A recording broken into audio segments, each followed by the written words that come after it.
श्री स्वामी समर्थ. स्वामी समर्थ अनुभूती या चॅनलमध्ये आपलं स्वामीमय असं स्वागत आहे. जर चॅनलला सबस्क्राईब केलं नसेल तर लगेच सबस्क्राईब करा की जेणेकरून येणाऱ्या नवीन व्हिडिओचे नोटिफिकेशन तुम्हाला सर्वात पहिले मिळतील. जर नवीन स्वामी भक्त असतील, स्वामी सेवेकरी असतील तर त्यांनी आपल्या चॅनलला सबस्क्राईब करायला विसरू नका. जर तुमचे असेच काही स्वामी अनुभव असतील तर मी दिलेल्या नंबरवर तुम्ही मला नक्की व्हॉट्सअप करू शकता. जर आजचा अनुभव हा खूप सुंदर असा अनुभव आहे. त्या ताई नांदेडच्या आहेत. ताई सांगतात की मी स्वामी सेवेत येण्याचं कारण म्हणजे माझा सासरचा त्रास. मला खूप त्रास व्हायचा, याच्यामुळे मी स्वामी सेवेत आलेली आहे. तर ह्या ताईंचा अनुभव ऐकण्यासाठी तुम्ही व्हिडिओ शेवटपर्यंत पहा की जेणेकरून तुम्हालाही समजेल की या ताईंचं आयुष्य म्हणजे खरंच आजच्या काळात एवढा त्रास कोणी सहन करू शकतं का. तर चला मग आपण अनुभवाला सुरुवात करू. तर त्या ताई सांगतात, मी प्रॉपर नांदेडची. तर माझं माहेर आणि सासर एकच आहे, जवळजवळच आहेत नांदेडमध्येच. तर त्या ताई सांगतात, मी स्वामींच्या सेवेत येण्याचं माझं कारण म्हणजे माझ्या लग्नाला आज जवळजवळ 10 वर्ष पूर्ण झाली. लग्नाच्या अगोदर स्वामी कोण होते, काय होते मला काहीच माहिती नव्हतं. पण जेव्हा म्हणजे मला असं कधी प्रसंगच घडला नव्हता की मी देवाची सेवा करू किंवा कोणत्या देवाला मानू. मी आजपर्यंत कधीच कोणत्या देवाची अशी सेवा म्हणून केलेली नाहीये की किंवा एखादा ग्रंथ वाचलाय किंवा एखादं पुस्तक वाचतीये. मला धार्मिकतेची काहीही आवड नव्हती. आणि अशातच माझं लग्न झालं. म्हणजे असं होता माझं लग्न झालं आणि आज माझ्या लग्नाला 10 वर्ष पूर्ण झाली. मला एक मुलगी आणि एक मुलगा आहे. सगळं व्यवस्थित चाललेलं होतं. पण एक दिवस माझे सासू आणि सासरे मला इतका त्रास द्यायला लागली, इतका त्रास देत होती की 2-3 वर्ष सुखात गेल्याच्या नंतर त्यांना असं काय झालं माहिती नाहीये, पण ते इतके त्रास द्यायचे की अक्षरशः मला दिवस रूममध्ये कोंडून ठेवायचे. माहिती नाही त्यांना काय होत होतं, पण कोंडून ठेवायचे, बाहेरून लॉक लावायचे. आणि मी कितीही म्हटलं तरी सुद्धा ते उघडत नव्हते. आणि माझा जो नवरा होता तो पण त्यांचीच बाजू घ्यायचा. म्हणजे माझ्या साईडनी कुणीच नसल्यासारखं. इतका त्रास सहन केला, काय करावं काही सुचत नव्हतं. मग एक दिवस त्यांच्या शेजारी स्वामींचं केंद्र होतं. तर त्या केंद्रात गेल्या, कारण त्यांना फक्त स्वामी आहेत म्हणून माहिती होतं. स्वामींची सेवा कशी करायची, काय करायची किंवा स्वामींचे चमत्कार होतात, अनुभव येतात हे त्यांना काही माहिती नव्हतं. त्यांच्या मनामध्ये फक्त एकच होतं की मी लोकांना अनुभव येतात किंवा लोकांचं मी एवढं काही ऐकलेलं आहे स्वामी समर्थ असं. मग मी पण एकदा केंद्रात जाऊन येते, माझंही गारानं स्वामींना सांगते, माझाही त्रास स्वामींना सांगते असं त्या म्हणल्या. आणि केंद्रात गेल्याच्या नंतर त्यांनी स्वामींना सांगितलं की स्वामी माझी अशी अडचण आहे, नेमकं माझं चुकतंय तरी काय ते मला कळू द्या. आणि मला एवढा त्रास का देतायत ते. अगदी दिवस कोंडून ठेवणं येत, पण मला पाणी नाही, चारा नाही, काहीच नाही. इतकं काय केलंय असं मी. जेवढं काही त्यांच्या मनामध्ये होतं तेवढं त्यांनी स्वामींना सगळं काही सांगितलं. आणि इतकं म्हणजे त्यांच्या मनाला वाईट वाटत होतं की एका मुलीच्या आयुष्यात असं काय संघर्ष असतो. त्यांनी माहेरला गेलं तर आई वडिलांना पण म्हणजे आवडणार नसतं. कारण आपल्याला एकतर लग्न झालं की मुलगी सासरचीच होऊन जाते, तेच तिचं माहेर आणि सासर असतं. आणि सासरच्याच लोकांनी जर आपल्याला असं केलं तर घरातल्या लक्ष्मीने, घरातल्या मुलीने काय करायचं असं ताईंच्या मनामध्ये खूप प्रश्न यायचे. अर्थातच ताईंना 2 मुलं होती. तर त्या ताई म्हणतात की नंतर मी माझ्या सासूंना म्हणायचे की माझं चुकतंय तरी काय, असं तुम्ही सांगा मला. माझं चुकलं तर मला तुम्ही 2 चपलाने हाना तोंडामध्ये, पण असं इतका त्रास देऊ नका असं त्या सासूंना बोलायच्या. त्या सासूबाई म्हणायच्या, तू अशीच आहेस, तू तशीच आहेस, तू लोकांचंच ऐकतेस, तुला हेच करता येतं, तुला तेच करता येतं. म्हणजे असं म्हणतात ना ते की एक मानसिक त्रास असतो, टॉर्चरिंग करतात, तसं अगदी त्या सासूबाईंनी सुरू केलं. आणि त्याचबरोबर सासरेही त्यांच्याच साईडनी होते, सासूबाईंचेच. सासूचं जर घरामध्ये चाललं तर सासरे काहीच बोलत नाहीत. तुझं चाललंय तसं चालू दे असं म्हणून ते दोघंही एकाच साईडला. त्याच्याबरोबर मुलगाही म्हणजे ताईंचा नवराही त्यांच्याच साईडने. मग ताईंना काय करावं काही सुचत नव्हतं. त्यांनी स्वामींना प्रार्थना केली. त्या घरी आल्या, केंद्रातून घरी आल्या आणि घरी आल्याच्या नंतर ताईंना काय करावं काहीच कळत नव्हतं. फक्त स्वामींचं त्यांनी नामस्मरण सुरू केलं. नामस्मरण सुरू केलं. असं त्यांना अशी विशिष्ट सेवा माहिती नव्हती स्वामींची की काय करावी, म्हणून त्यांनी नामस्मरण सुरू केलं. रोज नामस्मरण करायच्या त्या.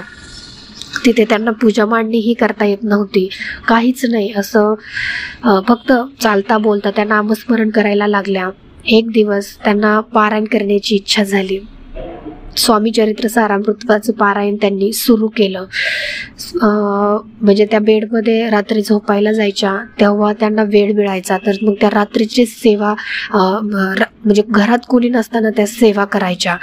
चोरून लपून म्हणतो अगदी तसंच त्या स्वामींची सेवा करायच्या. आणि त्या सेवेतून हळूहळू त्यांच्या घरामध्ये बदल दिसायला लागला. त्यांच्या सासू सासऱ्यांमध्ये, नवऱ्यामध्ये हळूहळू इतका बदल दिसत गेला की त्या ताई सांगतात की त्यांनी मनाशी ठरवलेलं होतं की मी 21 दिवस स्वामी चरित्र सारामृत करणार, 41 दिवस तारक मंत्र, घोरकष्टोत्तर स्तोत्र करणार आणि ती जी काही विभूती आहे त्याचं ती पाण्यात मिसळून ह्या तिघांना देणार, असं त्या ताईंनी मनाशी ठरवलेलं होतं. आणि त्यांनी हे केलं. सगळी 41 दिवस ती सेवा केली. आणि त्याच्या अगोदरच त्यांना इतका छान अनुभव आला की त्यांनी सेवा सुरुवात केली. पहिले 10-12 दिवस इतका त्रास वाढत गेला. रोज घरात भांडणं व्हायची. पण त्या ताईंनी सेवा थांबवली नाही. चोरून का होईना पण त्या सेवा करायच्या आणि ते तीर्थ त्या तिघांना जेवणात का होईना पण द्यायच्या. असं करता करता त्यांचे 41 दिवस पूर्ण झाले. म्हणतात ना 100% पैकी त्यांच्यामध्ये 20% बदल झाला होता. म्हणजे ज्या सासूबाई मला रोज कोणत्या ना कोणत्या तरी गोष्टीवरून अशा भांडायच्या किंवा बोलायच्या किंवा टॉर्चरिंग करायच्या की तू असं केलं, तू तसं केलं, एक सासूबाईचं सासूपण असतं ना, जे अगदी तसंच त्या करायच्या. आणि मग स्वामींची सेवेनंतर 41 दिवसाची सेवा पूर्ण झाल्याच्या नंतर त्याच सासूबाईंमध्ये इतका बदल झाला की ज्या कधी घरामध्ये स्वयंपाक करायच्या नाहीत, अगदी त्या मला स्वयंपाकात मदत करायला लागल्या. एकदम मुलीसारखं बोलायला लागल्या की तू जेवलीस का, तू म्हणजे हे केलं का, तू ते केलं का, एवढ्या दिवस मी तुला एवढा त्रास देत आले, असं त्या स्वतःहून म्हणायला लागल्या. मग त्यांच्यातला हा बदल पाहून मला आश्चर्य वाटायचं की एक बाई एवढा मला घरात कोंडून त्रास द्यायची, ती आज एवढ्या 1.5 महिन्याच्या नंतर एवढी कशी काय बदलू शकते. कोणत्याही स्त्रीला हा प्रश्न पडेलच, कारण एक माणूस म्हणजे एवढा त्रास देऊ शकतो, तो माणूस अचानक कसा काय बदलू शकतो, हा प्रश्न प्रत्येकालाच पडतो. तर त्या ताईंनाही तसंच झालं. आणि त्या ताईंनी मनालाच विचार केला की 41 दिवसाच्या अगोदर माझ्या घरात वातावरण कसं होतं, किती त्रास व्हायचा, आणि आज 41 दिवसाच्या नंतर माझ्या घरातलं वातावरण कसं आहे, किती सुंदर. आणि सगळं काही स्वतःहून जसं काय स्वामीच त्यांच्या रूपात येऊन माझी काळजी घे म्हणतायत, तू जेवलीस का बोलतायत, असं म्हणजे इतका बदल त्या सासूबाईंमध्ये झाला होता. आणि तो बदल पाहूनच त्यांचे सासरे, नवरा ह्यांनीही आश्चर्य केलं की आम्ही आईच्या साईडने होतो आणि आज आईच खूप चांगलं काही बोलती आहे तिला. तर त्यांनीही म्हणजे त्यांच्या सासूबाईंचं ऐकलं आणि ते दोघंही बदलले, म्हणजे सासूही आणि नवराही. म्हणजे असं त्यांच्या घरामध्ये वातावरण निर्माण झालं की हळूहळू ते सगळे घरात एका वेळेने, म्हणजे सगळे सोबत जेवणार, सगळ्यांची म्हणजे बोलणार, चालणार, अगदी मुलीप्रमाणे त्या ताईंना घरामध्ये ठेवण्यात आलं. घरामध्ये वागणूक देण्यात आली, कारण आधी तेवढीही वागणूक मिळत नव्हती जेवढी एखाद्या म्हणतात ना सावत्र कशी असते, अगदी तशी वागणूक मिळायची त्या ताईंना. पण ह्या स्वामी सेवेने ताई सांगतात की माझ्या आयुष्यात खरंच जो खरा संसार कसा असतो ना, तो मला ही सेवा केल्याच्या नंतर माझ्या घरात 10 वर्षानंतर जे वातावरण तयार झालं ना, ते खरंच स्वामी सेवेने झालं. आणि ह्यात मला वाटत पण नव्हतं की हे इतके म्हणजे बदलतील म्हणून. आणि एकदाच तिघही कारण घरामध्ये कोणाकोणाचे प्रत्येकाची मतं वेगवेगळी होती आणि प्रत्येकाचे स्वभाव वेगवेगळे होते. पण सासूबाईंचा स्वभाव बदलला, सासूबाई चांगल्या वागायला लागल्या की माझा नवराही बदलला, माझे सासरेही बदलले. म्हणजे ह्या स्वामी सेवेने एकच माणूस बदलला नाही, तर अगदी माझं पूर्ण घरातलं वातावरण बदलल्यासारखं झालं. खरंच स्वामींच्या सेवेमध्ये खूप म्हणजे खूप ताकद आहे. आज प्रत्येक महिलेचा 60% तरी हाच प्रॉब्लेम असतो की माझ्या सासरची माणसं मला खूप त्रास देतात, माझ्यासारखं वागत नाहीत, मी स्वामी सेवा केलेली आवडत नाही. तर त्यांना मी एकच सांगेन की तुम्ही स्वामींच्या सेवेला फक्त दिखावा म्हणून पूजा मांडणी करणं, हे करणं मी खूप करते असं न करता, तुम्हाला जमली नाही तर तुम्ही तुमच्या बेडमध्ये जेव्हा झोपायला जाता किंवा तुम्हाला झोपताना का होईना जो काही 5-10 मिनिट टाईम मिळतो तेवढी जरी तुमची सेवा केली, पण ती तुम्ही मनापासून करा. बघा, स्वामी तुमच्या आयुष्यामधले जे काही चालू प्रॉब्लेम असतील, चालू अडचणी असतील, संसारातल्या अडचणी असतील, त्या नक्की दूर करतील. मी पण असेच आधी बोलायचे की मला अनुभव येतो की नाही, खरंच स्वामी सेवेत आहे का ताकद, स्वामी सेवेने खरंच अनुभव येतात का, मी पण असेच बोलायचे. पण जेव्हा मी स्वतः सेवा केली, स्वतः अनुभव घेतला, तेव्हा खरंच माझ्या आयुष्यामध्ये खूप म्हणजे खूप बदल झाले.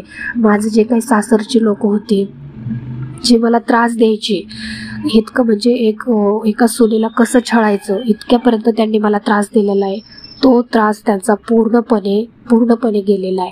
आज माझ्या सासूबाई मला अगदी आईच्या वरच प्रेम देतात. म्हणजे इतका बदल, हा बदल फक्त आणि फक्त स्वामींच्या सेवेने झालेला आहे. म्हणून मी सांगते की काहीही झालं तरी मी स्वामींची सेवा सोडणार नाही. स्वामींच्या सेवेत येण्याचं खरंच मला खूप म्हणजे खूप भाग्य आहे माझं की मला स्वामींच्या सेवेचा मार्ग मिळाला. मी सर्व स्वामी भक्तांना एकच सांगेन की जो कोणी स्वामी सेवेत आलेला नसेल त्यांनी फक्त तुम्ही एकदा स्वामी सेवेत येऊन बघा, तुमच्या आयुष्याचं सोनं झाल्याशिवाय राहणार नाही, यात काही शंका नाही. तर माझा अनुभव तुम्हाला कसा वाटला हा तुम्ही कमेंट बॉक्समध्ये नक्की कमेंट करून सांगा आणि आवडला तर जास्तीत जास्त लोकांना शेअर करा. तर बघा, ह्या ताईंचा अनुभव खरंच डोळ्यात पाणी आणणारा होता. आजच्या काळामध्ये तुम्ही पाहताय की सासरची सगळीच लोक चांगली नसतात. मग ती सासरच्या घरातली प्रत्येकाची मतं वेगवेगळी असतात आणि ते सगळ्यांची मनं जपून आपल्याला त्या घरात राहावं लागतं. आपला नवरा जर चांगला असेल तर आपण म्हणतो बाकीचेही सगळे चांगले असतील, पण असं नसतं. नवरा चांगला असता तर सासू सासरे नसतात, सासू सासरे असले तर नवरा चांगला नसतो. तर कसं असतं, घरातले सगळेच व्यक्ती चांगली असायला खूप भाग्य लागतं आणि हे भाग्य फक्त आपल्याला स्वामी सेवेने येतं, यात काही शंका नाही. कारण स्वामी सगळ्या गोष्टी अशक्यही शक्य करतात. फक्त विश्वास आणि श्रद्धा ठेवा, स्वामींवरती निशंक सोपवा, काहीच चिंता करू नका, फक्त सेवा करा मनापासून, तुमचं सगळं चांगलं होईल. तर बघा, ह्या ताईंचा अनुभव तुम्हाला खरंच कसा वाटला मला कमेंट करून सांगा आणि आवडला असेल तर लाईक, शेअर आणि सबस्क्राईब करायला विसरू नका. भेटूया अशाच एका नवीन व्हिडिओ सोबत. तोपर्यंत सर्वांना श्री स्वामी समर्थ.